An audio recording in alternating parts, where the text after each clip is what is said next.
Hi everyone, this week I want to talk to you about what it's like to live a day in my shoes.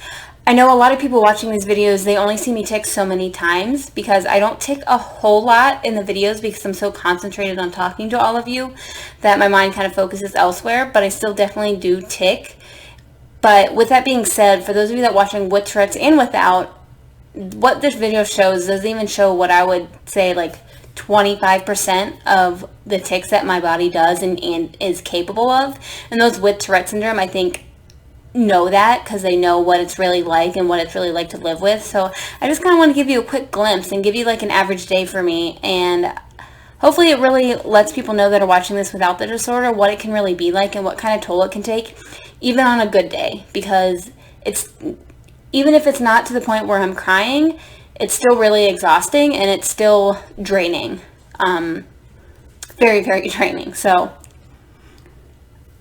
obviously that's one of my most prominent tics right now, but another one of my tics are contracting my stomach muscles in and out. I've had that one ever since I was a kid and it's never gone away. But those are a couple of my prominent ones. But like I said, a day in my shoes, so I want to start you from the beginning. So in the morning when I wake up, on a really good day, I can at least get up, get to the bathroom, and get my dogs to the front door before the very first tic starts to happen.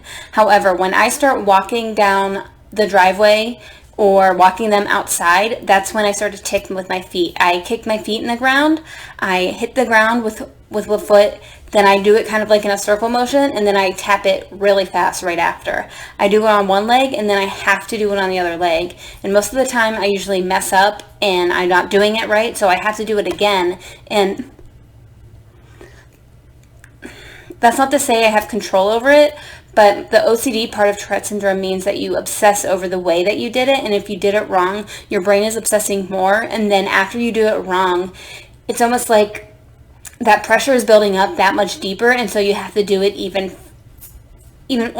faster, or I start to feel even more pressure to do it because I didn't do it right, and that's just what's circling in my head, and that's what I'm obsessing over. And so I do it over and over and over again, and then not to mind you that, or not to mention that I also hold my breath when I tick. I don't know why, it's just something that automatically happens. It's something I, like Tourette's, have no control over, but I can't, most of the time I can't talk when I tick.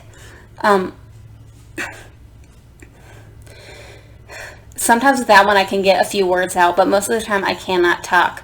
But like I said, that's my most prominent one when I wake up in the morning because I'm walking, and so my feet are triggered. So on my way back, I do the same exact thing. I also do that all day long when I walk to the bathroom at work, when I walk back to my desk at work, when I go to get water. I try to make it as subtle as possible because a lot of people know that I have Tourette syndrome, but not every, I work for a very large company, and so obviously not every single person knows.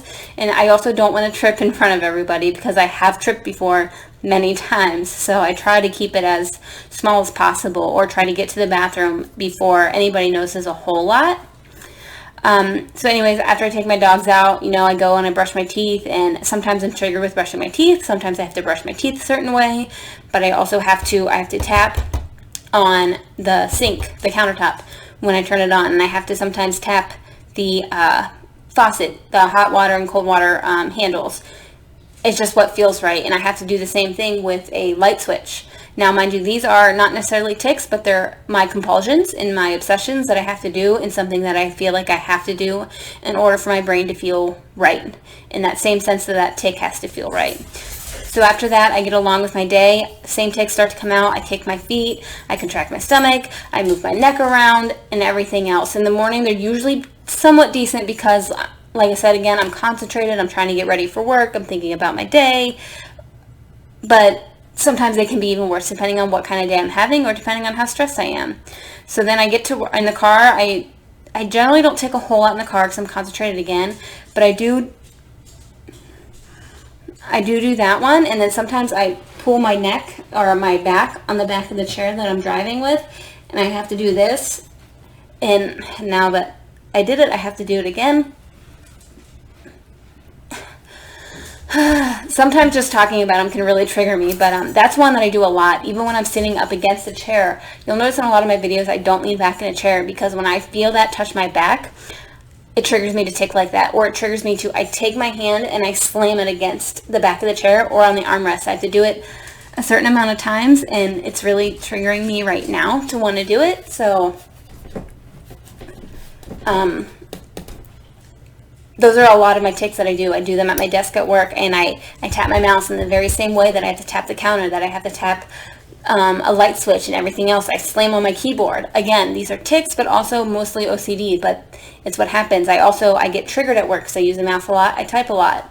So I flick my wrist back and forth, and then I hit the mouse. It's a whole slew of things. It can get complicated, it can get irritating, and you can become really self-conscious about it as well, as I'm sure those people watching know.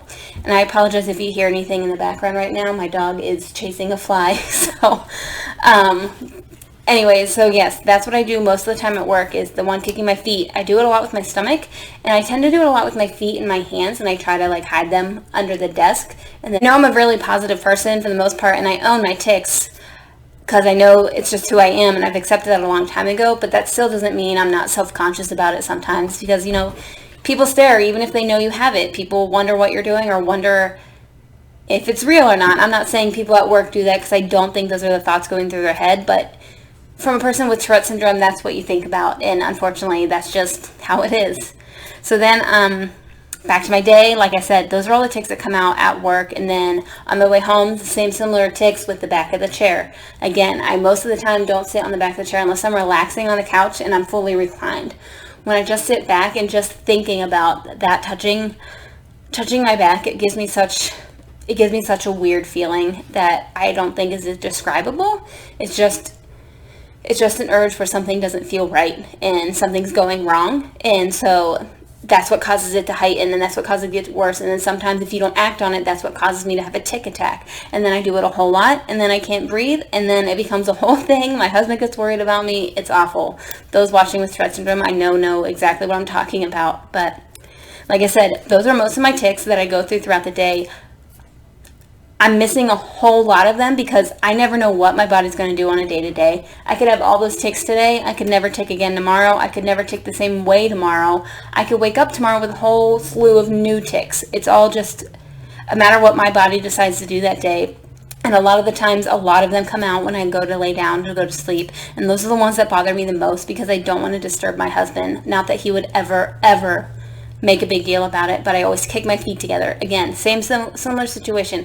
I kick my foot, and then I do a round type of, kind of like a round motion. I kick, I do a round motion, and then I do it again, like real quickly. And I do that on both sides. Again, it has to feel right. And even when I say feel right, even though I do it right, that doesn't mean I get to stop doing it. I still have to continue to do it over and over and over again. And it's just so frustrating. And sometimes I slam my back on the bed. Sometimes I slam my knees together. That every tic that didn't come out throughout the day is coming out that moment because my body's resting and my brain's like, hey, you didn't do all this today, so we're going to make it happen before you fall asleep. And it's so frustrating and aggravating, but it is what it is. And I try to deal with it the best that I can. Sometimes I have to take stuff to help me sleep, but I try not to because I don't want to have to count on anything to make me sleep. So but that's kind of in a nutshell, hopefully kind of a nutshell, what average day is like for me, a good day is like for me. One of these days I'll get on here and talk to you about my bad days. I don't like talking about them a lot, so because I like to keep positive and keep a smile on my face. But one of these days I will talk about that. I hope this was insightful, and I hope this was helpful to anybody out there watching that doesn't have Tourette's and has Tourette's the same. Please don't be afraid to reach out to me and ask questions. I'm more than happy to answer a question, or I can make a video about it if I feel like I can talk enough on the subject. But like I said, I will do the best that I can to answer you and to answer you the best of my abilities. I try my best, so please bear with me if I can't give you the best answer.